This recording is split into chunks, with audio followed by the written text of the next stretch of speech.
Меня зовут Николаенко Татьяна, я работаю заведующей в магазине тканей и фурнитуры города Могилева.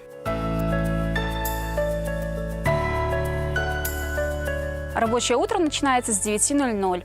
Мы общаемся с коллективом, обсуждаем накопившиеся вопросы и подготавливаем рабочие места. В мои обязанности входит планирование работы для коллектива на день. Здесь мое рабочее место. В течение дня я печатаю ценнички для девочек, выписываю накладные для безналового расчета и переоцениваю ценники, если есть какие-то уценки или дооценки.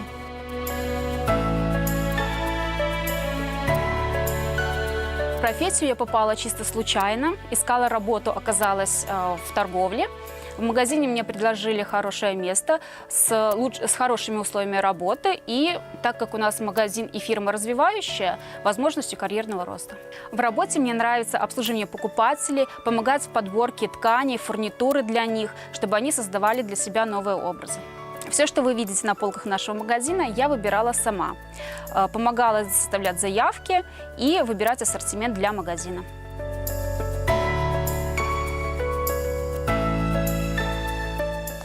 Рита, пересмотри, пожалуйста, ценнички, соответствуют ли товару. И все ли лежит на витрине. Хорошо. Спасибо.